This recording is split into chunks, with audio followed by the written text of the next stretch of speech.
Some exciting news today. I got Benedict's novel over the weekend, and it's titled An Offer from a Gentleman, and it's by Julia Quinn. I managed to get through a few chapters, and they did not disappoint. In all honesty, I genuinely enjoy the storytelling of Julia Quinn, as well as the creative adaptation of the Bridgerton series on Netflix.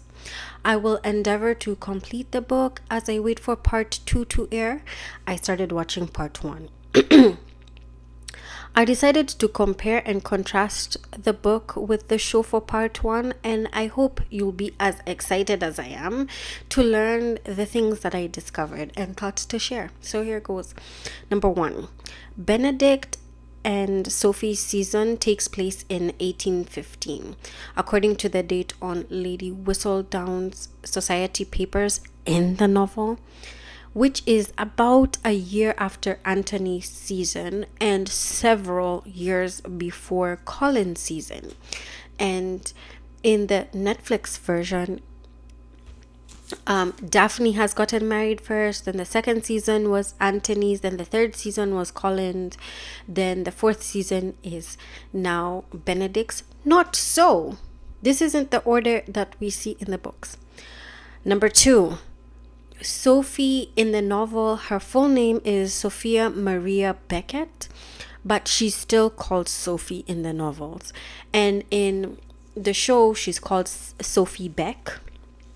And she's the illegitimate daughter of an Earl of Penwood, and this Earl's name is Richard Gunningworth. So we know there is creative diversity like in the show, which I totally love. And in the book, there isn't this much ethnic diversity, which isn't a problem because the author is allowed to do whatever the author wants to do. But I am so glad that Shondaland and all the staff that are involved in the screenplay, the writing, everyone that has come together to diversify and make a new different style of Bridgerton, yet still maintaining the essence of the book. They did a good job, so I'm not mad at that. And then fact number 3, her stepmother Araminta is a countess, and her daughters are Rosamond and Posey.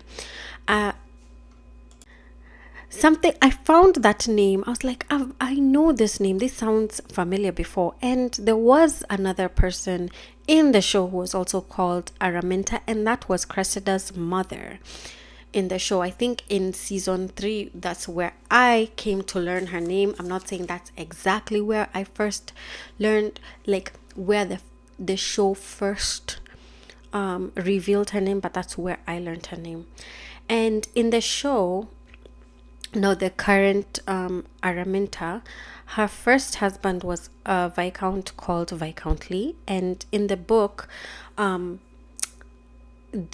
viscount's name was Riling. So I hope I'm saying it right. I don't know if it's Reeling or Riling, but it's Relling. But we know why there's this different naming, just because of, again, to maintain the diversity, maintain that what's the word I'm looking for, maintain that element. Okay, number 4, the Earl died. Now this Earl in the book, the Earl died prematurely at around 40 of a heart attack, and he left good dowries for the 3 young ladies, which is Rosamond, Posey, and Sophie, and an annual income for Araminta, which is about 2,000 sterling pounds if Araminta kicked Sophie out. But then if she decided to continue to care for Sophie, it was 6,000 sterling pounds.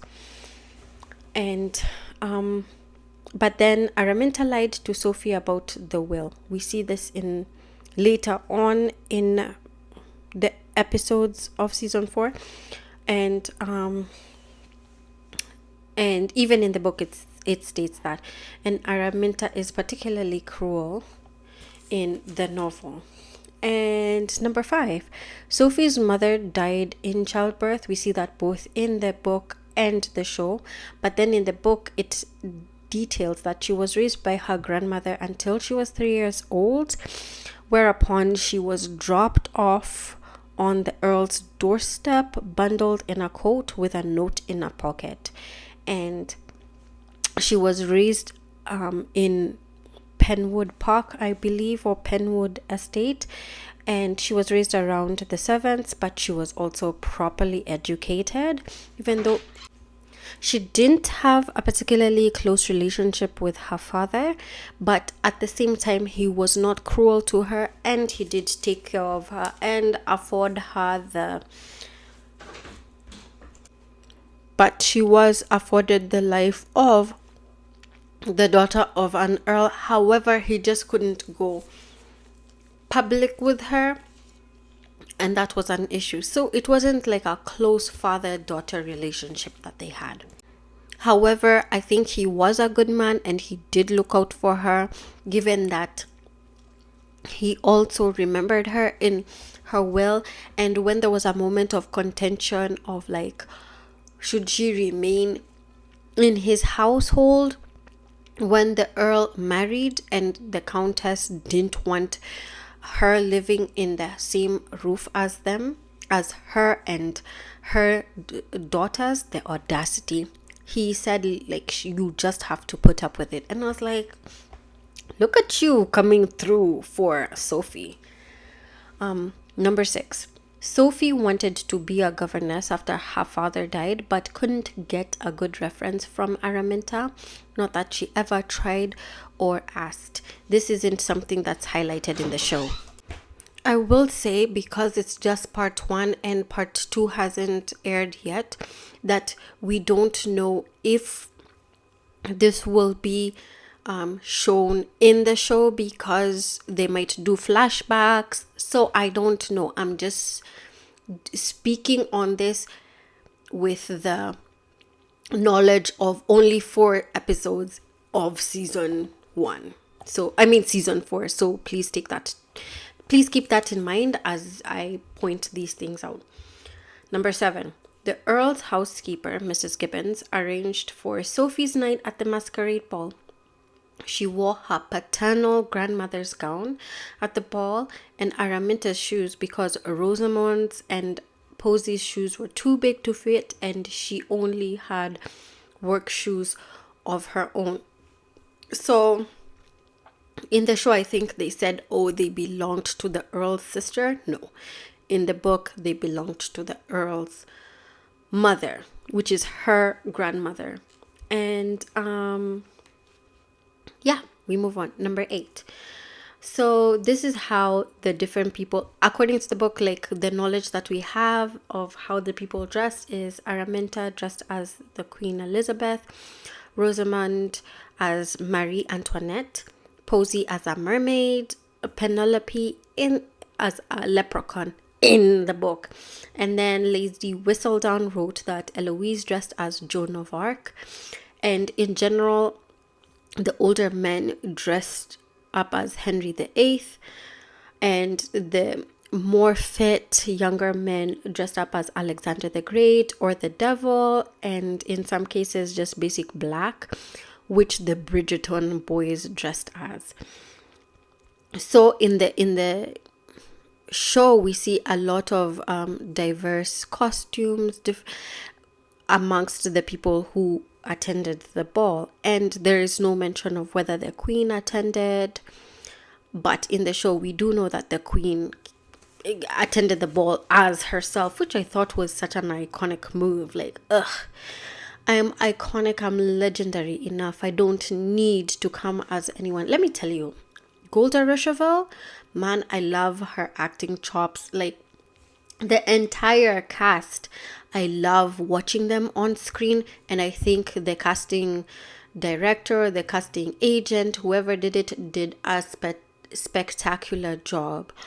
I honestly wish I could do more breakdowns of each character. I don't think I could even do it justice, even though I would attempt to, but I'm not also sure that I will attempt to. But I, as a viewer, oh my gosh, hats off to everyone. But in the show, we continue. Penelope dressed up as a pirate. And so did, I think, Colin. Anywho, let's move on. Number 9. Also, if you know me and if you've been here, please just give me a round of applause for no longer calling him Collins. I always used to call him Collins, but I think I got it right. Colin. Number 9. All the Featherington sisters in the book are unmarried. But then, of course, in this season 4, all the Featherington sisters are married. Number 10. And this one, I found something to be true both in the novel and in the show. They referred to Benedict as number 2. I mean, this by they I mean the members of the ton, mostly the debutantes, and not his name.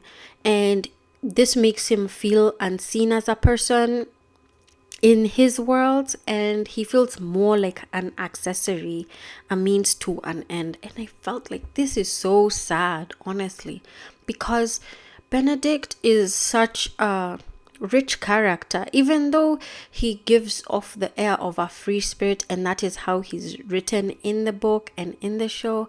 I think there's so much more to Benedict than he's given credit for, and I honestly felt the sadness when I read that. I was like, nah man, you're not gonna do my boy Benedict dirty like that. You're better recognize. Anyways, number 11. So far, there is no diamond of the season, and I will say the diamond, they've switched it up. It's not going to be assigned to a woman. Instead, the interest is going to be based on the identity of the most eligible suitor. Let me put that. It didn't sound right coming out of my mouth. But the diamond this season is not going to be a woman. It's going to be a man. I hope that makes sense. As is in the novel. According to like Lady Whistledown's society papers, the Bridgerton brothers, Benedict and Colin, are mentioned as, you know, the most eligible bachelors of the season, and the focus is put on them as the persons of interest this season and in the marriage mart. Number 12. Though their conversation is not exactly the same, like in the show as in the book, the essence of secrecy, escape, charm, depth, and connection and desire is captured in the show. Let me just put a disclaimer here. Like if I'm so glad I got the book, because there's a way of words that just a simple scene, I feel like sometimes can't fully capture. And this is not a knock on the actors or anybody. I think it doesn't matter. Even your favorite actors or the most accomplished actors, I don't think they can ever fully bring out what is written in a novel, what is written in a script. They will to the best of their abilities. But then when I watched and I read, and trust me, I did this so many times in the book, oh my goodness, I savored every single word, and I kept on going back like, what did you say? And I kept on rewinding again when I was watching the show, and I was just like, the difference I think that I can say is the level of steam and intensity. And in both settings, it's done in such a classy way. It's not like, oh my gosh, I can't watch this or I can't read this like with my mom, my whatever. They did an excellent job. I am not disappointed. But then, if you're not going to be disappointed in the show, trust and believe, you will not be disappointed in the book. Like, I think you'll go there with your highlighter and like highlight it like a bajillion times. Anywho, I don't know if anyone out there actually reads. Drop a comment if you do read, and if you only watch, let me know. What are we all doing? Okay, number 13. Colin did meet Sophie on the terrace in the novel at the masquerade ball. And in the show, he didn't really get to meet her. And she was a part of their conversation. She got to see their connection as brothers and just how they rolled. And what I will say, I was just like, sometimes when you have like your favorite season and you're just like, nothing can like beat this. That was how I was.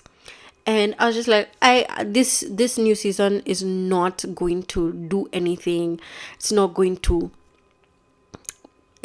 do anything for me, even though I love Bridgerton. But then I was hung up on a certain season. But I will say, I was wrong. Horribly wrong. But you know what? I'm glad I was wrong. I am not disappointed, and I can't wait for part 2, y'all. There's so much more that I want to say, but I also want to keep these videos short and sweet. And I think like if I'm just doing regular schmegular me, I'm just going to keep on rambling. And just because of how my life is set up, I ain't got time for that. I wish I did. But the day I do, y'all gonna tell me to just keep my mouth shut and keep it pushing. But until then, this is where I leave y'all. Have a great day and see you on the next one. So I lied and I'm back. I want to mention something. This video is not like a review.